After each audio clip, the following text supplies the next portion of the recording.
Anyway, Meat said, I've got other things on my mind. I can't get excited about a coat.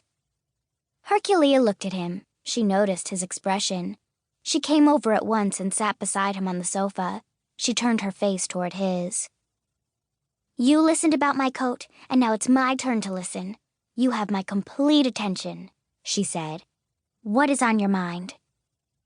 Meat wished now that she was still admiring her coat. Her gray eyes were so clear he almost expected to see his reflection in them. And what he had on his mind was that he had gone into the kitchen to get a snack and discovered a large number of cans of something called Slim Fast on the counter. He realized that his mother was starting him on yet another unpleasant diet. He did not want to tell that to Herculeah. He stalled for time by saying, I don't want to bore you. You wouldn't. Yes, I would. You wouldn't. How do you know? You don't know what's on my mind. Actually, he was boring himself. The conversation was going downhill from an already low beginning. There was silence. Meat stared glumly at his knees. If you must know, he began slowly, hoping for inspiration. I must. Herculeah crossed her legs and drew the coat tight around them. She leaned toward Meat as if to prove her interest was genuine. Before he could speak, she looked up in surprise. Did you hear that? What? That rustling noise. I didn't hear anything. It came from the lining of this coat. I was doing this. She repeated the movement. Hear that? There's something in the lining. Herculeah reached down and rubbed her hands over the coat until she located the sound. There, hear that? You know what this reminds me of? Meat said, glad to be on a safe topic. Something my mom told me. When my mom was a girl, she felt something she thought was a 50-cent piece in the lining of her coat, and she ripped the lining open. She needed bus fare, and it was a round weight. Apparently, they sew them into linings to make the coats hang straight. The bus driver wouldn't take it. Well, this is no weight. It's a crumpled piece of paper. Maybe a letter. She put her hand in the pocket. Oh, there's a hole in the lining of this pocket. That's strange. I wonder if I can reach it with my fingers if I... She slipped off the coat and laid it across her lap. I don't want to make the hole any bigger. I'm going to take good care of this coat. She slipped her fingers into the hole. With her other hand, she guided the piece of paper toward the pocket.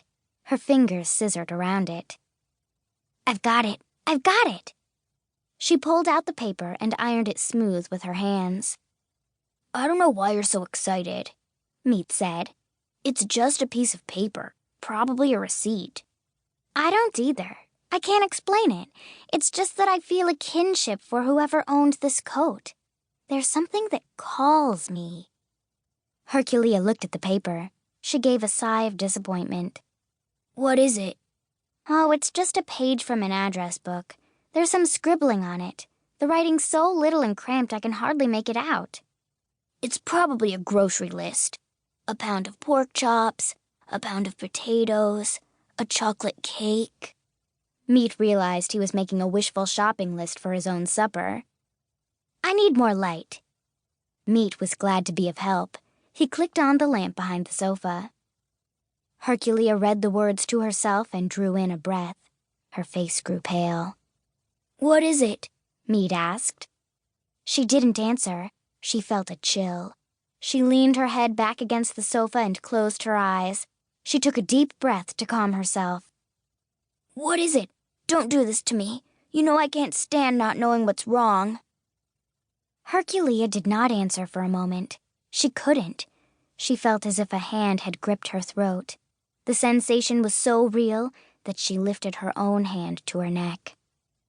There is something wrong, isn't there? Meat persisted.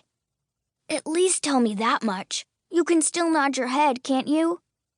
Without opening her eyes, her hand still circling her throat, Herculeah gave a faint nod. Very wrong? Medium wrong, or... He paused and added hopefully. Just some little thing? Herculeah opened her eyes then and looked at him. It's very wrong, isn't it? He said, seeing the dread in her gray eyes. Dead wrong, she said.